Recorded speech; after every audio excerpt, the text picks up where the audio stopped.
the Paul versus Tyson undercard, Mario Barrios fought a draw against I forgot the guy's name, Ramos.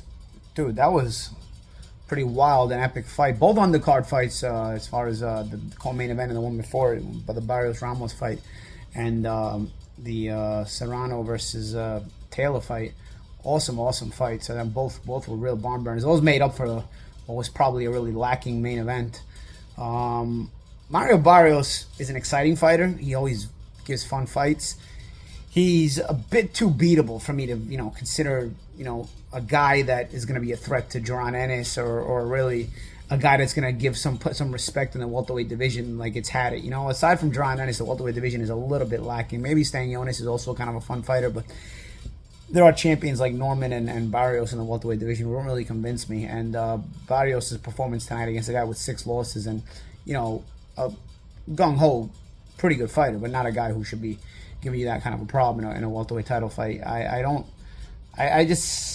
see him lasting long if they match him with anybody good. The welterweight division is a little bit lacking in talent. I think there's a guy on Pro Box TV who I've been calling deserves a title shot, Nicholas Flaus. Nicholas Flaus is only 13 or 14, maybe 15-2, but he's had a very tough schedule, 2 tough losses, but also knocked off some very good fighters as well. I think a guy like that should get a title shot against a Mario Barrios instead of like a Duarte, which for me is a waste of time, matching Barrios and Ennis. Ennis just washes them.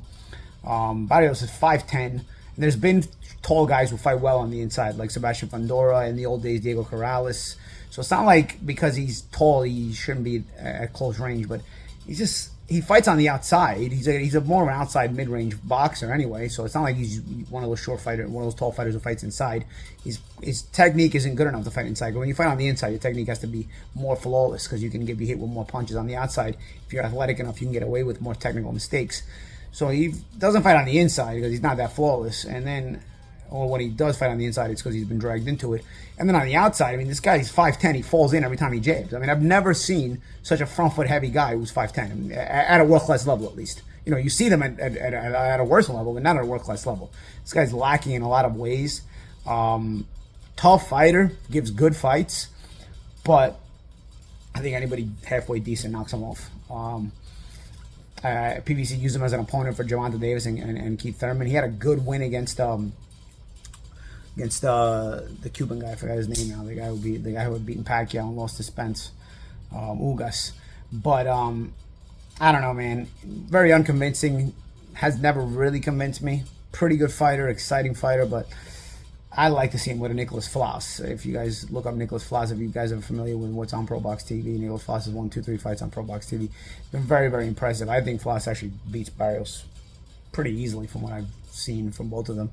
Or just make a unification with Barrios and Norman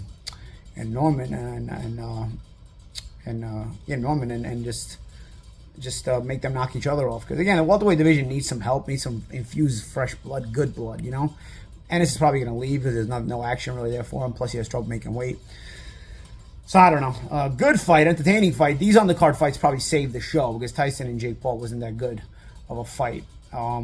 The women, Serrano and Taylor, giving us another classic. I'm not sure if Serrano got robbed. Could give it to her, but it was close. Again, it's very difficult to separate the two women who are that evenly matched in 2-minute rounds. Very, very difficult. First fight was very, very close. I thought this fight was very, very close. I also think that, Taylor initiates a lot of the headbutts, but also Serrano just coming forward at one speed with that sort of head tucked also doesn't do anything to get out of the way of something like that. And especially you fought Taylor the first time, she probably should have made some adjustments to the potential headbutts. She stays too squared up for me. She could blade her stance off a little bit so that she could prevent some of the headbutts. Set up Taylor for some of the uppercuts, which she doesn't do. It's basically, they both do the same thing and they just do it over and over and over again. They're good, definitely as far as women's fights are concerned. The women's boxing has raised its level and raised its game a lot in recent years. But they don't really adjust back and forth to one another. Stylistically, they make for entertaining fights, especially these two styles.